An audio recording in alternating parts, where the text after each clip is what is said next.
very much. Thank you. Thank you. This is more people than we used to get at Fulton County Stadium, so it's good to be here. There's one question that I get all the time, and all players that retire get this question all the time. The question is, what do you miss the most about playing professional baseball? And I think if you looked at it from the outside, you'd probably think, well, hitting a home run. That didn't happen too often. Probably missed those times, or making a diving catch out in the outfield, or just being part of a winning team. And invariably, what every retired player says is what they miss the most is being in the locker room with the teammates that you got to know, and your friends, and just the people that you got to know, giving each other a bad time in the locker room, cutting up, and really competing as a team. There's something really special about that you can't experience in any other way. And that's what I miss the most, is being there, a part of the team, on the field, and competing and trying to win a game. A lot of times through my career, I felt, well, I'm doing pretty good. I hit a home run, or I had a pretty good season. And the older I got, the more I realized that there were a whole bunch of people that helped me get there. And it wasn't anything that I did by myself. So many people, from starting in high school and maybe even Little League, I guess, and throughout my professional career, there were people, teammates, coaches that helped me throughout my career. I remember one time even an umpire helped me.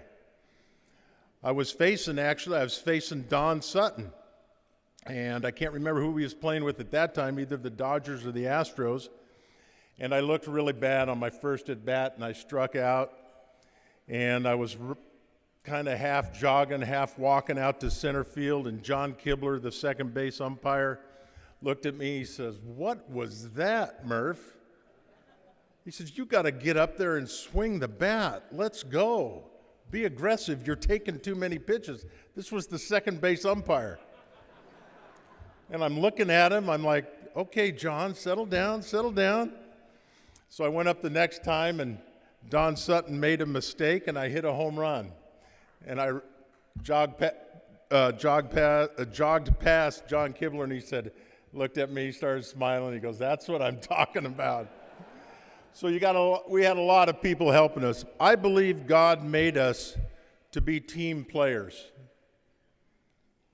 I think if we look back on our lives, the most fun times in our lives will be the times that we did something as a part of a team, where we accomplished something and we worked together. One of the big challenges I think we have, it's pretty obvious, not to get political or anything, but we got a real problem now, I think, of figuring out how to work as a team in this country to get things accomplished and get things done that have to get done. Maybe sometimes people just don't understand it, but I believe it's within us innately to be a part of a team. And sometimes we like our solitude, we like to be alone, that's good. But I think we're at our happiest and our best when we function as a team. And I got to say how impressed I have been with this MUST Ministries and what you have done for so many, is it 47 years? Do I have that right?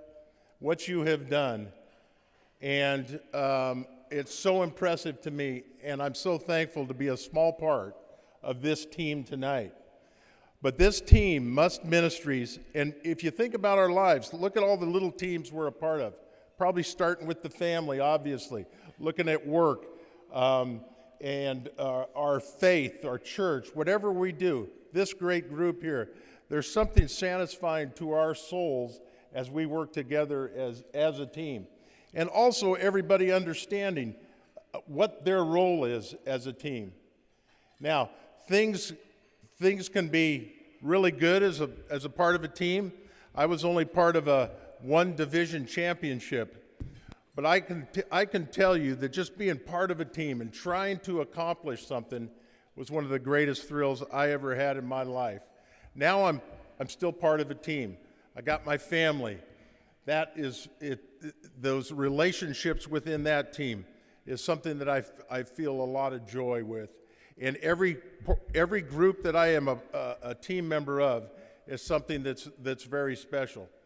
Those relationships, as they build and as they get stronger, are things that we'll never forget. And I know the managers that I played for understood that, and they built those relationships. The most important part of getting a team working together is understanding and appreciating each other and helping each other. I tell young ball players all the time, young athletes, that certainly want you to do well all the time, but baseball is a game where you're going to strike out occasionally, you're going to make an error, you're going to give up a home run, you're going to lose a few games. The most important thing you can do is be a good teammate. Because baseball, even if you're good, we all know that even if you're good, you're only going to, say you're a 300 hitter, you're only going to get 30 hits for every 100 at-bats you're up there. That means 70% of the time, you're going to need somebody to help you through that time. You're going to need a coach. You're going to need a teammate. You're going to need somebody to say, it's okay, Murph.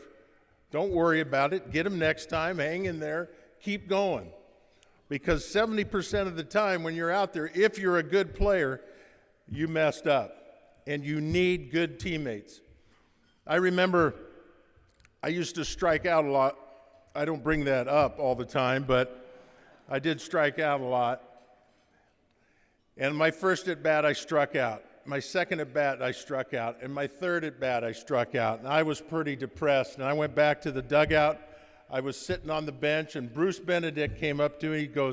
He had this big smile on his face. Murph, just relax. Don't worry about it. He said, that last pitch, I think you'd have hit it if it hadn't taken a bad hop. I was like, I didn't know what to say, but I did start laughing a little bit. And I always appreciated that time. It made fun of me, but he knew how to get me to relax. Sometimes we need humor. We need to know how to help each of our teammates. And so when I look back on the years that I was able to compete, I could stand here for I don't know how many minutes and just start naming names of everybody that helped me get there.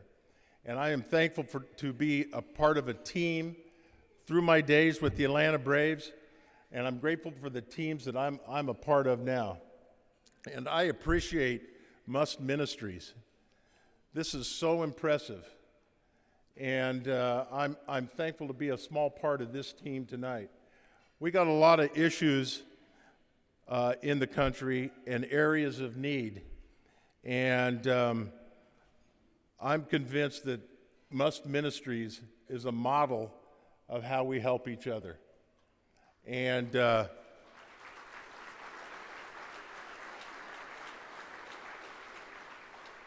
I congratulate all of you involved that are full-time with them or volunteering, and those of you who have attended tonight. I might say, too, that this is the way we need to dress up for more galas and banquets.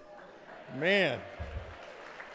I do have to admit, I felt a little funny wearing my jersey through the hotel lobby on the way up. I don't wear it like this in public a lot. But what a fun atmosphere, and what a great cause. And I'd love to see all the jerseys. I did see, well, I'm sitting by one Yankee jersey, and it's okay, because it's Joe DiMaggio's jersey. But I appreciate the time to be here tonight. Now, I'll just leave you with this one thought that, sometimes, like I said, you strike out. Sometimes you hit a home run to win the game.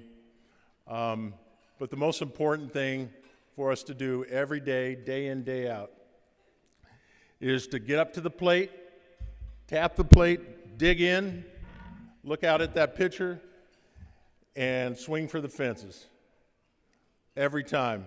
Speaking of the Yankees, I love what Mickey Mantle said when they ever asked him if he ever tried to hit a home run.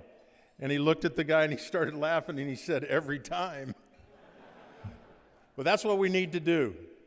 Get up there, swing for the fences. Doesn't matter if we struck out last time or struck out the time before that or 3 times before that.